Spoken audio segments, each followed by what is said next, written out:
안녕하십니까. 주식회사 iOS의 대표이사를 맡고 있는 배주식이라고 합니다. 지난번에 말씀드렸듯이 PCB 설계 및 제조, 조립에 대한 업무 프로세스에 대해서 간단한 설명을 드리고 그 부분이 시작하시는 분들, 개발을 시작하시는 분이나 또 해왔던 분들한테 좀 도움이 되지 않을까라는 생각에서 자료를 준비를 했습니다. 먼저 PCB 설계 및 제조, 조립의 순서대로 하나씩 설명에 들어가 보겠습니다. 제일 먼저 PCB란 많은 분들이 알고 계시겠지만 프린트 서킷 보드의 약자로서 인쇄 회로 기판을 뜻합니다. 예전 같으면 테이프를 가지고 하나씩 선을 붙여서 동박을 애칭을 시켜서 이런 PCB 기판을 형상화시킨 경우도 있었었는데 현재에 와서는 설계로서 CAD로 설계를 한 뒤에 제조회사에다가 의뢰를 해서 이런 식으로 애칭을 해서 PCB를 만들고 있습니다.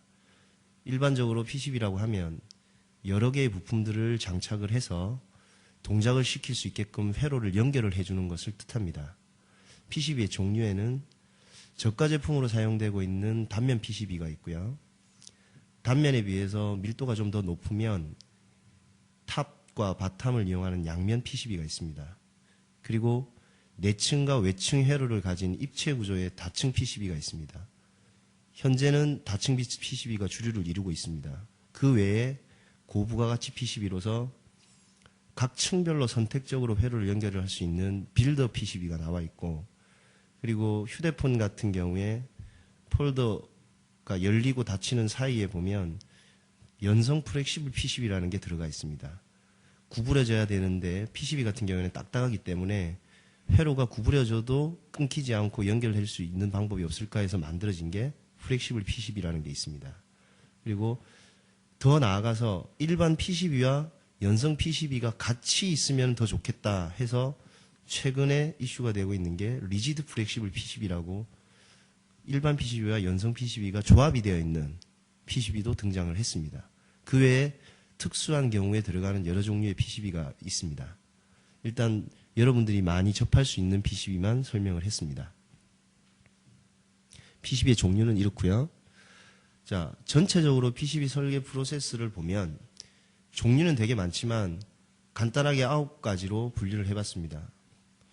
회로를 작성을 하실 거고, 개발자들이 회로를 작성하거나 설계를 직접 하시는 분도 초기에 회로를 작성을 하시겠죠. 그리고 그 회로에 들어가는 부품의 스펙이라든지 주의사항들을 준비를 하실 거고, 그리고 설계를 진행을 하는 분은 자기가 어떻게 하겠다라는 준비를 하실 거며, 아니면 개발자들이 설계 의뢰를 용역을 줄 때는 어떤 식으로 설계를 의뢰를 하겠다라는 의뢰서를 작성을 하게 될 겁니다. 그러면 실제 설계를 진행하는 사람이 어떻게 진행을 할 건지에 대한 자료를 전반적으로 검토를 하고, 진행하고자 하는 부품이나 보드 외형을 그림을 그려야 될 거고요.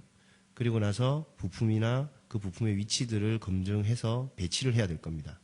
그러고 나면 배선을 연결을 하고 최종 작업이 다 완료된 부분을 확인을 한 뒤에 PCB 발주를 내는 겁니다. 이렇게 PCB 프로세스가 진행이 될 것 같고요. 그러면 제일 먼저 회로를 작성을 하는 건데, PCB 설계를 의뢰할 때 준비사항이 어떤 것들이 있는지를 알아보겠습니다. 첫 번째 나오는 회로 작성 시 회로 도면이 이제 필요할 텐데, 회로도에는 우리가 대학에서도 많이 배우고 있고 일반인들도 가장 보편적으로 쓰고 있는 게 오아캐드를 가지고 회로를 그립니다. 또는 사용해야 될 캐드 툴에 있는 스케매틱 회로를 가지고 회로를 그릴 수도 있겠죠. 단순하게 눈으로 보이는 어떤 그림 데이터가 아니라 그 속에 내가 원하는 어떤 속성들이 제대로 정확하게 입력이 될 수 있도록 회로를 그려주셔야 될 것 같습니다. 그것 외에 나는 그런 것도 잘 모르겠다. 오아캐드도 그릴 줄 모르고 일반 캐드 툴을 쓸 줄도 모른다. 라고 하시는 분들이 그림 데이터들 아니면 해외나 인터넷 사이트에서 다운받은 PDF라든지 아니면 손으로 그린 종이에다가 팩스로 전송을 할 수도 있겠죠.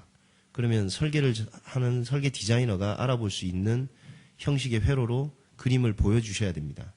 이런 경우에는 PCB를 설계를 하는 설계자가 다시 자기가 할 수 있게끔 회로를 새롭게 작성해야 되는 경우가 될 것 같습니다.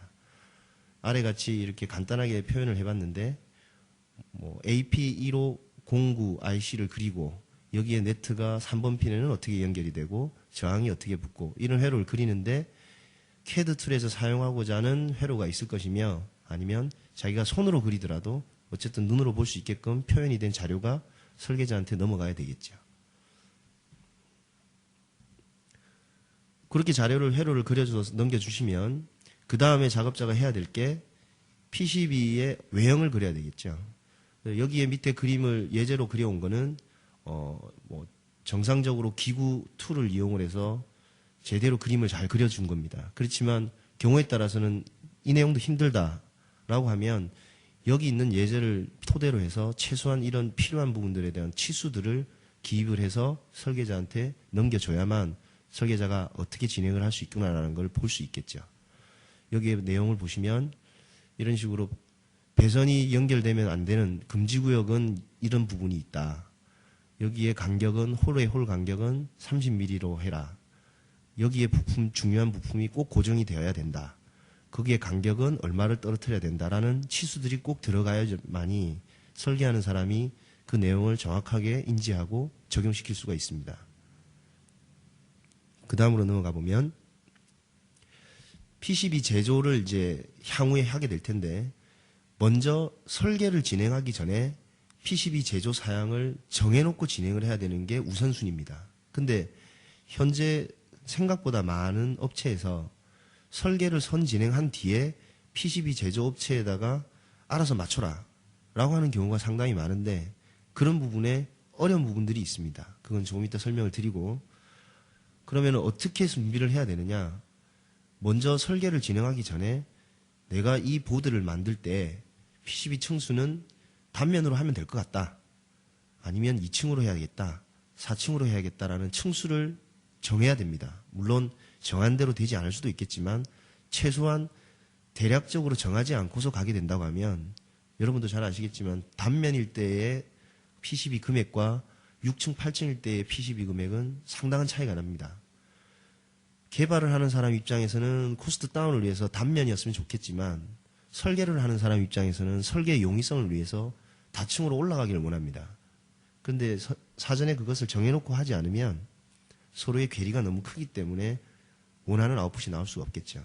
그래서 최소한 설계자와 회로 개발자가 서로 커뮤니케이션에 의해서 충분한 협의를 거쳐서 어느 정도의 층수로 진행을 하고자 정해야지 됩니다. 그게 정해지면 그 다음에 두께가 정해져야 되겠죠. PCB의 두께에 따라서도 PCB 금액의 차이가 많이 납니다. 0.8T, 1.0T, 1.6T, 1.8T 종류는 여러 가지가 있습니다. 일반 노멀한 보드 같은 경우에는 통상적으로 1.6T를 많이 쓰고요. 그건 제조 쪽이나 코스트적이나 어떤 적인 측면에서 가장 평범하고 노멀하기 때문에 특별한 경우가 아니면 1.6T로 진행을 하시면 되는데 그거보다 떨어지거나 그거보다 높아지면 금액의 차이가 날 수가 있습니다. 근데 여기서도 내가 만들어낸 개발 보드가 어디에 장착이 될 때 두께에 의해서 장착이 될 수가 있다, 안 된다라는 차원이 있다고 한다면 그거에 맞는 두께를 정해야 될 것이며 그런 게 없다고 하면 통상적으로 1.6T를 진행을 하면 됩니다. 그리고 나서 세 번째, 적층 구조랑 임피던스 관련한 PCB 업체의 스펙을 받아야 됩니다. 근데 이런 경우는 예를 들어서 여기는 예제로 6층을 만들었는데 자 6층을 우리가 진행을 한다고 손치고 임피던스 매칭을 해야 되는 건지 아닌지를 우리가 사전에 협의가 돼야 되는데 임피던스라는 건 또 별도로 설명을 하면 좀 긴데 간단하게 이야기를 드리면 주파수가 좀 높은 보드들 그래서 일정한 신호가 지나가기를 원할 때는 임피던스 매칭을 합니다. 그럴 경우에는 사전에 임피던스 매칭에 대한 적층 구조를 받아야 되는데 보통 대다수는 임피던스 매칭을 하지 않아도 되는 보드들이 아주 많죠. 그래서 임피던스 매칭을 하지 않을 경우에는 그냥 적층 구조만 정해서 6층이면 6층으로 진행을 하겠다 하면 되시고 혹여 임피던스 매칭을 해야 된다라고 하면 내가 6층으로 임피던스 매칭을 하겠다라고 정해놓고 제조사, PCB 제조사에다가 나는 6층 1.6T로 임피던스를 할 테니 제조 사양을 알려달라라고 하면 우측에 있는 도표 같은 그림을 알려줍니다. 그러면 이 그림을 설계자한테 넘겨주시면 설계자가 여기에 나와 있는 대로 설계를 진행을 하면 내가 원하는 임피던스 보드를 만들 수가 있습니다. 자, 그러면 현재 보통 대다수에 보면 6층으로 설계를 임의로 진행을 하고 제조회사에다가 맡기면 6층 임피던스 보드를 알아서 맞춰주는 경우가 있습니다. 물론 그렇게 진행을 해도 전혀 상관은 없습니다. 그런데 사전에 정해져 있는 대로 설계를 하면 그 설계를 하면서 배선의 간격을 떨어뜨린다거나 이쪽은 노이즈가 좀 탈 때니까 간격을 떨어뜨린 뒤에 그라운드도 좀 넣어줘야 되겠구나 라든지 이런 어떤 추가적인 어떤 작업을 할 수가 있는데 내가 열심히 간격 떨어뜨리고 집어넣어 준 거를 제조사에서 임의로 바꿔서 임피던스를 맞추게 되면 내가 뜻하지 않게끔 간격이 좁아진다거나 아니면 또 너무 멀어진다거나 해서 원하지 않는 결과가 나올 수가 있습니다. 그래서 제가 말한 건데 가급적이면 임피던스 보드라고 하면은 사전에 제조회사랑 협의를 해서 어떻게 진행을 할 거다라고 사전에 약속을 한 대로 설계가 되는 게 그게 원래 원했던 아웃풋을 내기에는 가장 좋은 방법이다. 통상적으로 그 방법을 쓰지 않고 앞서 말씀드린 대로 제조를 한 뒤에 임피던스를 맞춘다고 해서 문제가 되지는 않습니다. 허나 최대한 내가 원하는 아웃풋을 내기 위해서는 가급적이면 사전에 협의한 뒤에 제조를 진행했으면 좋겠다. 그게 제가 생각하는 바입니다. 그래서 여러분들도 어려우실 겁니다. 처음에 이렇게 진행을 하기가. 그러나 6층 임피던스를 만들겠다고 하면 원하시는 제조 회사가 있을 텐데 그 진행하시는 제조 회사에 요청을 하시면 어렵지 않게 구할 수 있을 겁니다. 그래서 사전에 협의된 대로 꼭 진행을 하시길 바랍니다. 이렇게 사전에 준비가 다 되면 이제 거기에서 그 개발 보드에서 사용되고자 하는 어떤 부품들이 있을 겁니다. 근데 그런 부품들을 우리가 통상 설계를 해서 작업을 진행을 하다 보면 예를 들어서 그 뭐 가장 흔한 SN7404를 쓴다. 그러면 SN7404만 이야기를 하시지 정확하게 SN7404인데 그게 패키지가 어떤 패키지고 뭐 특성이 어떤 특성인지에 대한 부분을 빼먹는 경우가 많아요. 그냥 SN7404 어떤 거 쓰고 사이즈는 어떤 거다라는 자료만 그냥 이렇게 줄 수도 있겠지만 가급적이면 풀 패키지로 풀 패키지 이름으로 파트 넘버를 알려주시고 모든 자료를 다 넘겨주시는 게 정상적인 방법입니다. 물론 PCB 설계라는 설계자의 어떤 역량에 따라서 달라질 수는 있겠지만 이게 7404HC인지 LVC인지는 상관없습니다. 그냥 주세요. 제가 사이즈만 알고 있으면 만들어서 설계하겠습니다. 할 수도 있겠죠. 그러나 개발을 하는 입장에서는 정확하게 얘는 속도가 빠른 7404다. 아니면 예전에 속도가 늦은 뭐 74F04다. 라는 거에 따라서 내가 원하는 어떤 개발에 대한 아웃풋은 달라질 겁니다. 그렇기 때문에 풀 패키지를 알려주시고 충분히 이 IC는 어떤 용도로 쓰려고 한다는 설명을 해주심으로써 설계자가 그 내용을 전달을 받다 보면 개발자가 원하는 대로 설계가 되는 쪽이 더 많습니다. 그래서 같은 부품이라 하더라도 파트 넘버에 따라서 여러 패키지도 있고 속성도 다른데 그런 부분을 풀 패키지로 알려주시고 그거에 대한 그 IC에 대한 설명을 꼭 곁들여서 설계자한테 넘겨주셔야만 내가 원하는 아웃풋을 만들어내기가 쉽습니다. 그래서 여기에도 예제가 나와 있지만 똑같은 7404라도 이렇게 종류가 많습니다. 여기에서 내가 정확하게 어떤 걸 쓴다라는 걸 표시를 해서 넘겨주셔야 될 것 같습니다.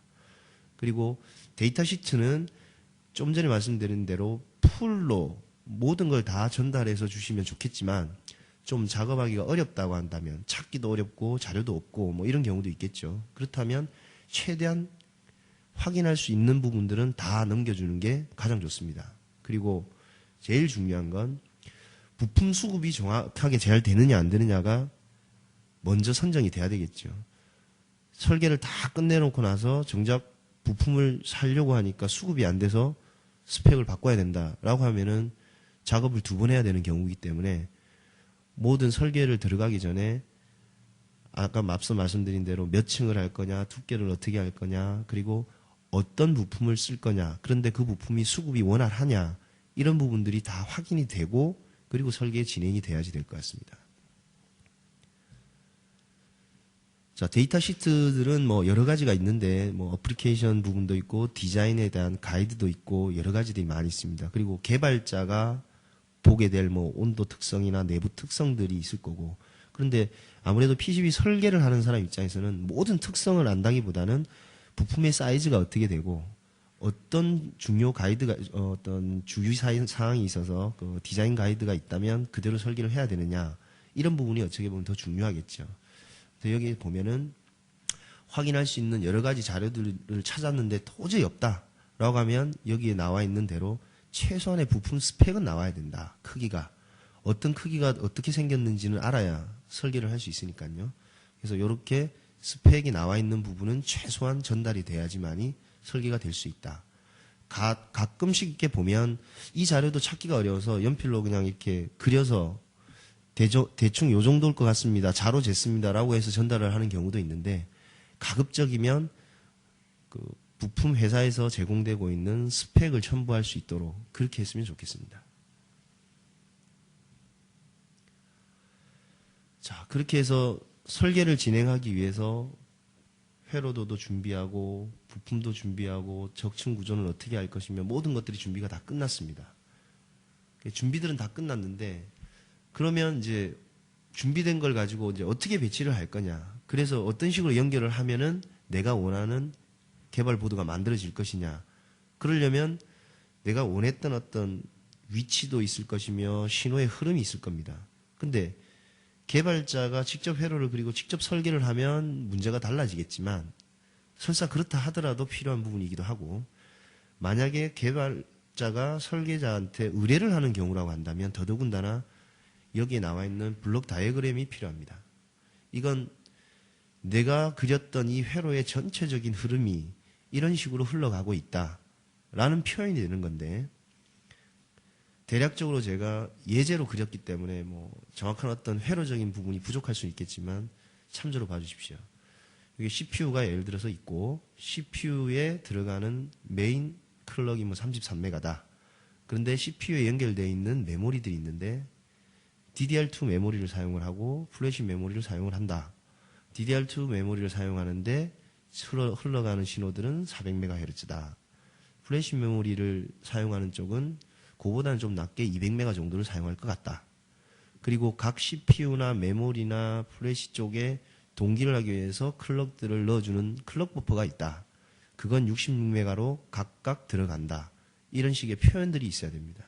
그래야 여기서 가장 중요한 게 CPU와 DDR 사이니까 이쪽의 간격을 최대한 배치를 짧게 하면서 배선도 신중을 기해야 되겠구나. 그리고 통신용 보드, 통신용 IC는 이더넷 포트나 USB 포트가 들어가 있을 텐데 그런 경우에는 이쪽은 이 이더넷 포트나 USB 포트 앞에 통신용 IC가 들어가고 여기 사이는 어떻게 처리를 해야 되겠구나. 개발자와 설계자가 서로 협의를 할 때 이 자료가 꼭 필요한 거겠죠. 그리고 어떤 식으로 우선순위를 두고 어떤 부분을 더 중요하게 하고 또 어떤 부분은 좀 우선순위에서 밀려도 됩니다. 라는 설명들을 할 때 이 블록 다이어그램이 필요한 겁니다.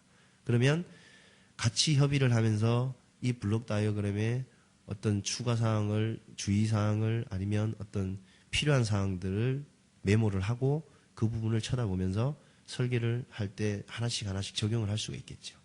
그래서 개발자가 앞에 말씀드렸던 적층 구조나 여러 가지 것들도 준비를 해야겠지만 또 준비해야 될 부분이 이 블록 다이어그램이 필요한 겁니다.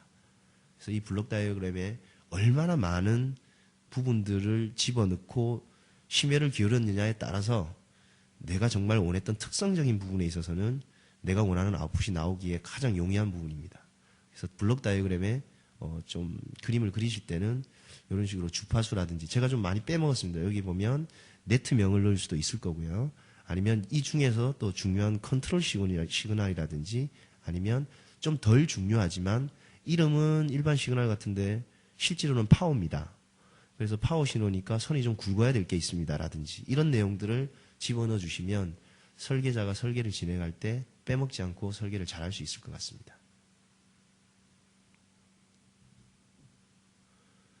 자, 그리고 앞서 설명한 부분에 좀 부가적인 부분일 수도 있는데 블록 다이어그램과 별개로 부품에도 보면 디자인 가이드라는 게 있습니다. 부품에 보면은 특정한 어떤 특성을 가지고 있는 부품들은 부품 회사에서 미리 이밸류에이션 보드를 만들어서 어떤 부분으로 설계를 해야만, 아니면 어떤 형상으로 해야만 이 부품에 가장 좋은 어떤 아웃풋이 나올 수가 있다라고 해서 예제로 이밸류에이션 보드를 이렇게 만들어서 그림으로 이렇게 그려 넣어준 경우가 있습니다. 만약에 이런 부분들의 레코멘드 경우가 있다면 이런 부분들은 또 별도로 뭐 프린트를 해서 아니면 설계자와 협의를 하는 시간을 가져서 같이 어떤 부분인 것 같으니까 우리가 설계를 진행할 땐 어떻게 적용을 하자라는 협의가 또 꼭 필요할 것 같습니다. 이런 부분들이 의외로 최근에 부품들에 많이 나와 있습니다. 그리고 점점 부품 회사들도 계속 발전을 해 나가면서 예전 같으면 어플리케이션의 설명만 하고 그냥 넘어갔을 텐데 작은 부품 하나하나도 요즘에는 그 특성을 가지고 있는 부품들은 이렇게 하나씩 이밸류에이션 보드를 만들어서 설명을 자세하게 해주는 경우가 많습니다. 그러면 저희들이 그런 부분들을 고객, 그러니까 설계자 그리고 개발자가 같이 협의를 해서 서로 어떤 식으로 하겠다. 그러면 어떻게 될 것 같다. 근데 이렇게 진행을 하려고 하니까 우리 보드에서는 너무 좁다. 여기는 이렇게 넓지만 그러면 어떤 식으로 하는 게 좋을까? 때로는 부품 회사에다가 문의도 하고 이런 시간도 꼭 필요할 것 같습니다.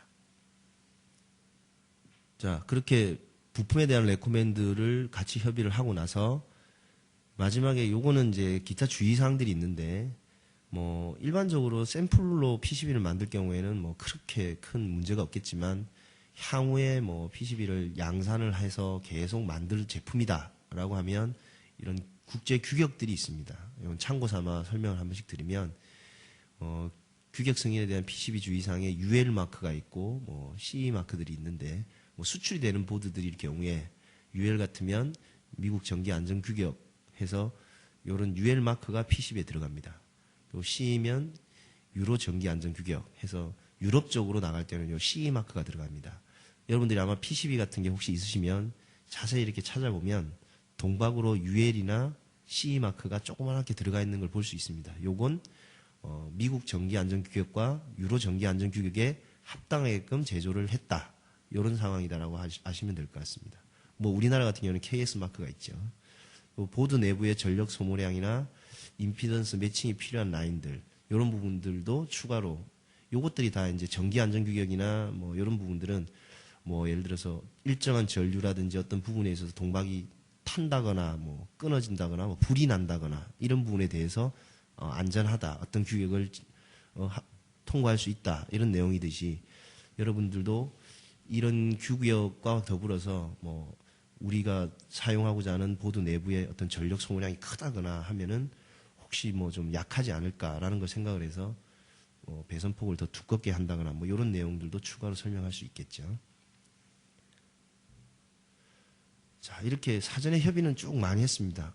그렇게 다 한 뒤에 이제 설계를 의뢰를 하게 될 텐데, 물론 이제 충분히 설명이 된 만큼 이 설계 의뢰서 밑에 기타 특기사항 하단에 설계자가 열심히 아마 적었을 겁니다. 그리고 또 이런 내용들을 쭉 설명하는 기회를 향후에 가지기 전에 내가 어떻게 설계를 하겠다는 설계 의뢰서를 작성해서 먼저 이걸 제출할 수도 있겠죠. 뭐 순서는 중요하지 않지요. 이제 먼저 설계를 의뢰를 하기 위해서 설계 의뢰서라는 걸 이렇게 만들어야 될 것 같습니다. 저희 회사에서 사용하고 있는 설계 의뢰서를 샘플링으로 이렇게 만들어서 여기다 넣어봤는데요. 뭐 꼭 이렇게 하지 않아도 상관은 없는데 대략 이런 식으로 작업을 한다는 걸 설명하기 위해서 여러분들한테 한번 보여드리고 있습니다. 편하게 이렇게 빨리 이렇게 설명을 한다면 뭐 수주 일자가 있을 거고요. 작업을 어떻게 할 거고 모델은 어떤 모델이고 설계자는 누가 설계를 했다. 뭐 자기가 직접 했었으면 자기가 쓸 수도 있겠고 아니면 뭐 외부에 의뢰를 했을 땐 그 회사의 어떤 설계자가 누가 했는지 향후에 어떤 문의사항이 있을 때 뭐 그 설계자 이름을 보고 다시 연락을 할 때 알아볼 수 있다든지 뭐 부서나 전화번호 담당자 뭐 이런 내용들이 있고요. 그리고 처음에 설명했던 회로를 그리고 상호 협의를 해서 작업을 완료했을 때 뭐 승인을 내는데 저희가 설계자가 개발자한테 회로를 넘겨받아서 그냥 이용할 수도 있겠지만 서두에 말씀드린 대로 그림으로 그려져 있는 것들은 설계 회사에서 다시 회로들을 그립니다. 그러면 내가 원하는 대로 그려졌는지를 확인을 해야겠죠. 그러면 개발자가 확인을 해서 이상이 없다라고 해서 승인을 해주는 겁니다. 그런 날짜. 그리고 같이 배치를 해서 이렇게 배치를 하면 되겠다라고 한 승인 날짜. 배선은 이렇게 처리했으면 내가 원하는 대로 되는 거다라는 뭐 승인 날짜. 이런 식으로 승인을 했던 날짜들을 기입을 하고, 그리고 PCB는 사이즈를 얼마로 할 거고, 층은 어떻게 몇 층으로 할 것이며 두께는 어떻게 하겠다. 아까 사전에 협의했던 내용들이 있을 텐데 그 협의했던 내용들 아니면 개발자가 사전에 내가 이렇게 하고자 하는 내용들이 있을 텐데 그런 부분들을 여기에다가 기입을 해서 설계자한테 넘겨주시면 설계자가 보고 이 보드가 이런 식으로 진행이 되면 되겠구나라는 걸 알 수 있겠죠. 그걸 한눈에 요약해서 만드는 거라고 생각하면 될 겁니다. 그리고 뭐 요 밑에 부분들은 옆에도 설명이 있지만 노멀한 부분들이 있고 특정한 어떤 경우가 있는데, 뭐 아까 말씀드린 임피던스도 좀 특정한 부분이고, 뭐 LMS라는 거는 시뮬레이션을 이야기하는데 이런 시뮬레이션을 할 거냐 안 할 거냐 뭐 이런 내용들도 들어가 있고요. 그리고 스택업들, 그리고 보드 특성, 부품 배치는 뭐 탑면에만 하겠다, 밑면에만 하겠다, 양쪽에 다 하겠다, 뭐 이런 내용들이 쭉 있습니다. 여러분들이 혹시 실무에 사용을 하실 때 여기를 참조하셔가지고 하나씩 클릭을 해서 설계하는 사람한테 넘겨주면 작업하기 전에 사전에 커뮤니케이션 상당 부분을 요약해서 먼저 설명을 할 수 있는 그런 부분이 될 것 같습니다.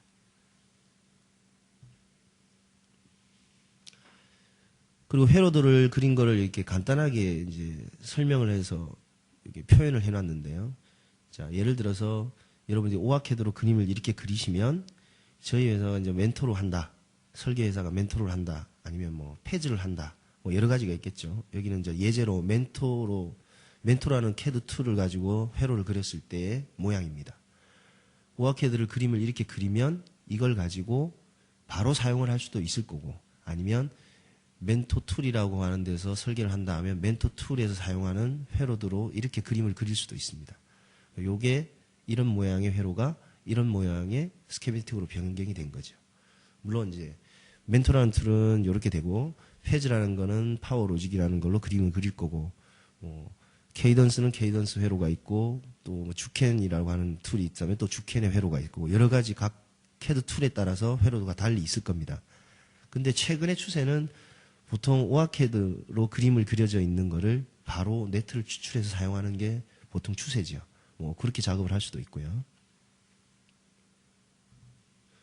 그리고 부품은 아까 말씀드린 대로 풀 패키지로 그림 이름들을 다 기입을 해주시면 좋고, 그래서 나는 이렇게 많은 종류의 20가지 종류의 부품을 사용을 하고, 그리고 그 개수는 얼마가 되고 레퍼런스가 뭐다, 이런 게 이제 요약이 되겠죠. 이걸 제대로 요약을 해서 설계자한테 넘겨줘야 설계가 되는데, 뭐 꼭 이걸 만들어서 넘겨주지 않더라도 설계자가 협의된 내용에 의해서 작성을 해주는 경우도 있을 수 있습니다. 이게 지오메트리라고 하는 건 이제 멘토 툴을 썼을 때 이야기지만, 뭐 다른 캐드 툴을 썼을 때 그 캐드 툴에서 사용되고 있는 부품에 대한 이름들입니다. 예를 들어서 LED라고 하면 LED 1608, 아마도 1608 사이즈의 SMD 칩일 것 같습니다. 그 LED를 1608 LED라고 이름을 명기하고 사용을 하고 있네요. 이런 식으로 이름들을 기입을 해서 작성된 데이터 시트가 있을 겁니다. 이런 부분이 만들어지고요.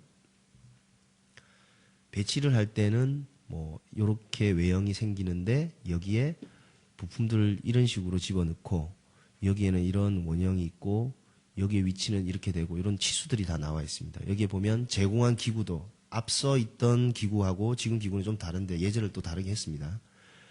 제공되어진 기구대로 배치가 됐는지, 그리고 블록 다이어그램과 동일하게 배치가 됐는지 이제 확인을 해야 되겠죠. 개발자가 설계자와 많은 협의가 거쳐졌지만 아무리 협의를 해도 실제로 그렇게 됐는지가 확인이 되지 않으면 또 의미가 없는 겁니다. 그래서 이런 식으로 배치가 되고 나면 개발자가 원하는 대로 설계자가 배치를 했는지, 블록 다이어그램대로 배치가 되어 있는지, 그런 부분을 같이 확인을 하셔야 됩니다. 그리고 보드 외형 사이즈는 잘 만들어졌는지, 뭐 부품 배치 금지구역 같은데 혹시 금지구역이라고 그려져 있는데 배치를 한 게 아닌지, 그리고 고정 부품의 위치는 정확하게 배치가 됐는지, 그런 것들을 꼭 확인을 하시면 큰 무리가 없을 것 같습니다. 그래서 배치가 확인이 되면 이제 배선을 해야 되겠죠. 이제 배선을 하면 뭐 임피던스 보드라고 하면 임피던스 보드의 배선 굵기로 작업이 됐는지 아니면 주요 라인들 뭐 클럭이라든지 중요한 파워라든지 그리고 특성을 타는 부품의 배선이라든지 그리고 그런 길이나 굵기 이런 부분들이 정말 잘 됐느냐 이런 거를 확인하기 위해서 개발자하고 설계자가 같이 하나하나 보면서 포인트들을 찾아가지고 어떻게 됐는지 확인을 다 할 수 있습니다. 그것들이 얼마나 잘 확인이 되느냐에 따라서 또 내가 원하는 아웃풋이 나올 수가 있을 겁니다. 옆에는 이제 만약에 임피던스 보드라고 하면 임피던스 스택업을 이렇게 그려 넣어서 같이 정확하게 원래 이야기된 대로 돼 있는지 확인할 수가 있겠죠. 여기에 나와 있는 그림을 가지고 향후에 제조회사에서 제조를 하게 됩니다. 그래서 사전에 협의됐던 임피던스 적층 구조에 대한 내용이 혹시 있다고 하면 그 자료를 직접 제조회사에 줄 수도 있고 이렇게 PCB 설계 데이터 속에다가 집어넣어서 제조회사에 넘겨줄 수도 있습니다. 만약에 이렇게 내부에 들어가 있을 경우에는 잘 확인을 하셔서 정말 잘 그려져 있는지 혹시 수치가 잘못된 건 아닌지도 확인을 해야 될 것 같습니다. 그리고 배선에 여러 종류가 많은데 배선에 대해서 주의사항을 같이 확인하고 체크할 항목이 참 많습니다. 많은데 대표적으로 많이 나오는 아니면 좀 잘 모르고 넘어갈 수 있는 부분들만 대표적으로 몇 가지 소개를 더 드리겠습니다. RF 보드 같은 경우에 많이 하지 않는 경우인데 물론 RF에 관련된 분 같은 경우에는 잘 아는 내용이기도 하겠지만 RF 부품 같은 경우에는 좀 특정된 어떤 방식이 있습니다. 자, 예를 들어서 여기 파워 TR 같은 경우에는 센터에 있는 그라운드 핀 바로 밑에 꼭 비아가 있어야 된다. 그리고 요 위에 있는 패드 U펜은 꼭 많은 비아들이 처리가 돼야지만이 이 파워 TR이 정확한 동작을 한다. 이런 레코멘드가 있습니다. 그러면 그 레코멘드대로 정말 비아들이 잘 뚫어져 있고 공간들 활용을 잘 했는지 요걸 확인을 해야 되겠죠. 요런 확인 포인트도 있을 거고 아니면 여기 같이 아날로그 주변 신호하고 충분한 이격이 있느냐.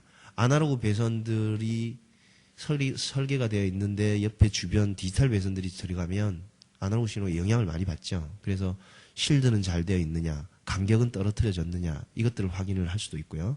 그리고 메모리 쪽 같은 경우에는 데이터나 어드레스, 클럭 같은 상호 길이 아니면 배선과 배선 간의 간격 너무 가까우면 노이즈를 탈 수 있으니까 떨어져 있느냐 그리고 너무 꼬이지 않았느냐 이쁘게 잘 됐느냐 이쁘다라고 하면 심플하게 누가 봐도 배선이 깔끔하게 됐느냐 복잡하면 복잡할수록 배선이 서로 영향을 많이 받을 확률이 높습니다. 그래서 배선 처리는 어떻게 됐는지 꼼꼼히 확인하면 할수록 또 좋은 아웃풋을 얻을 수 있을 것 같고요.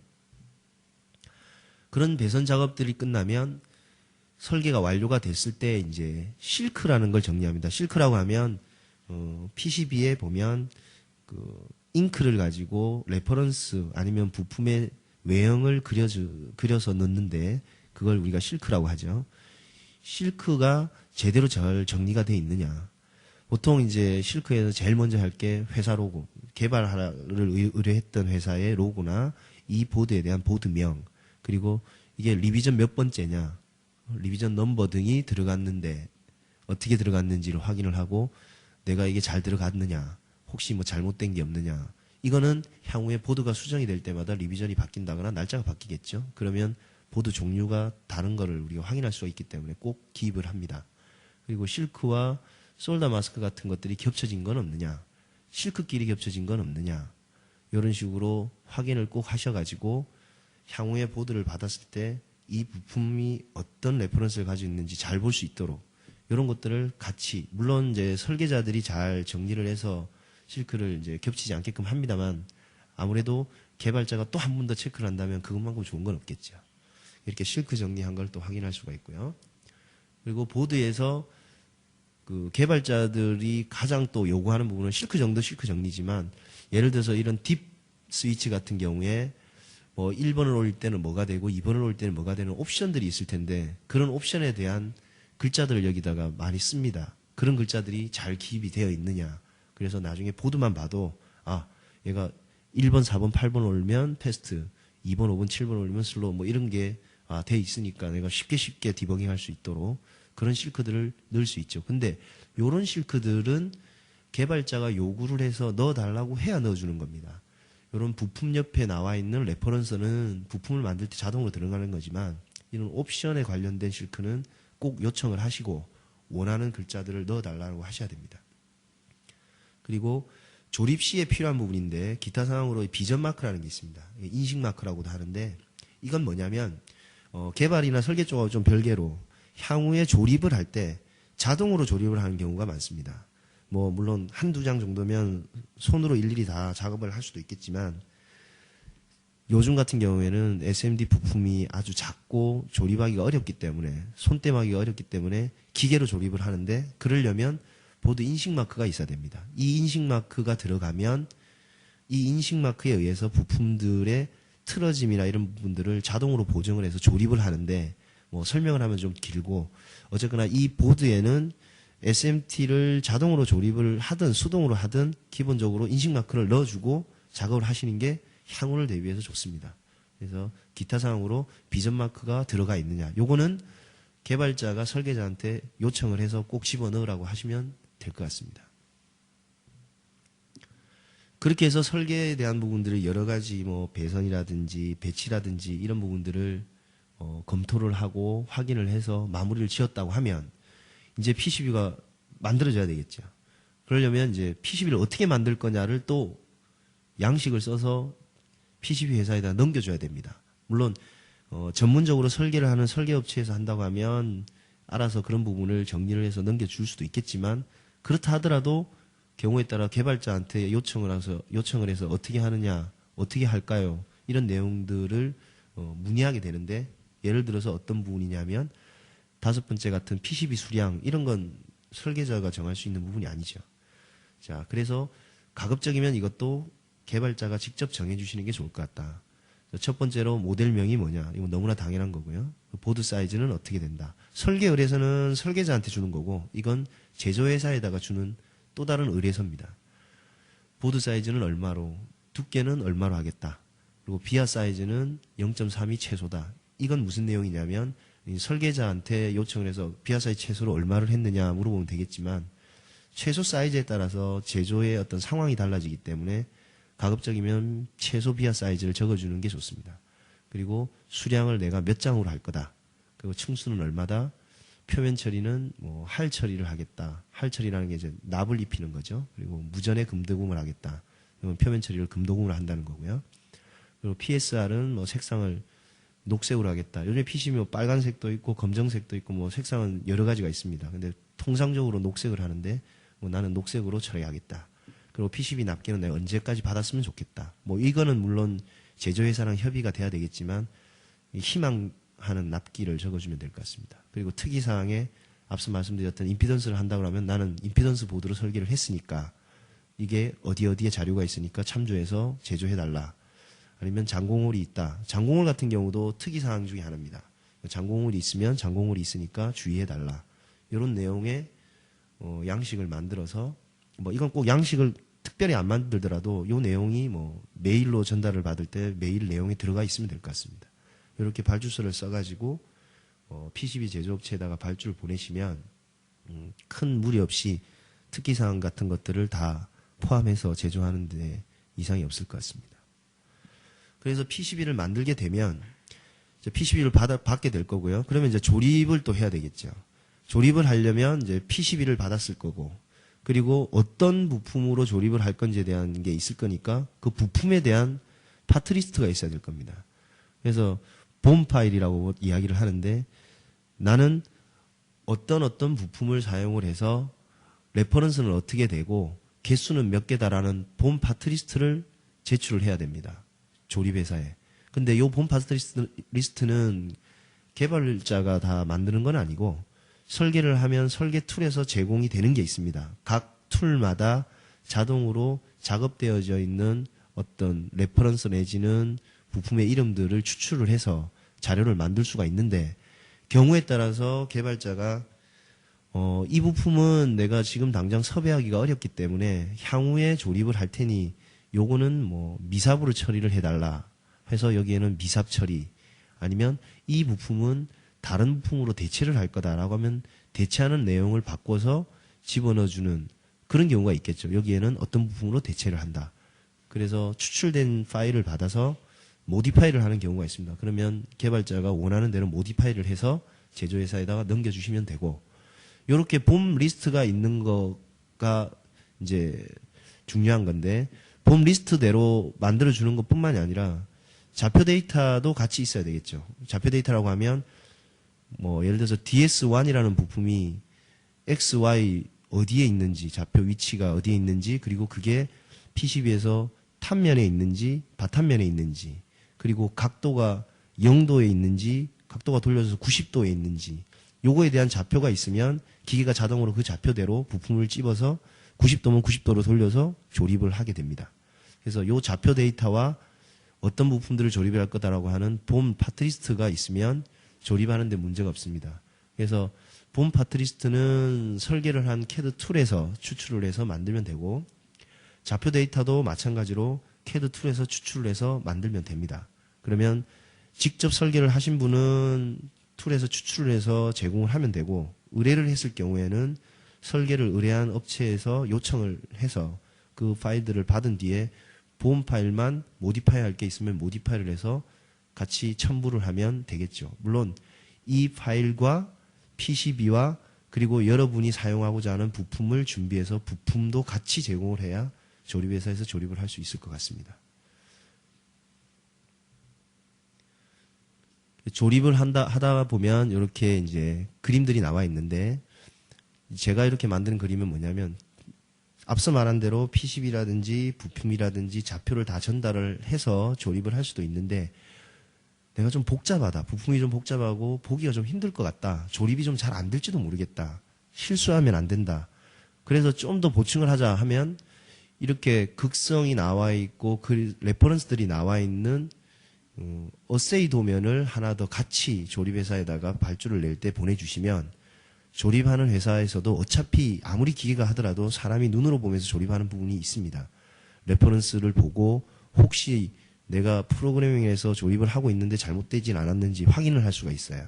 그래서 이런 자료를 같이 하나 더 첨부를 하면 오류가 훨씬 줄 수 있는 그런 경우가 되겠죠. 그래서 가급적 저라면은 이렇게 어세이도도 같이 하나 더 보내주시면 좋겠다라고 생각을 합니다.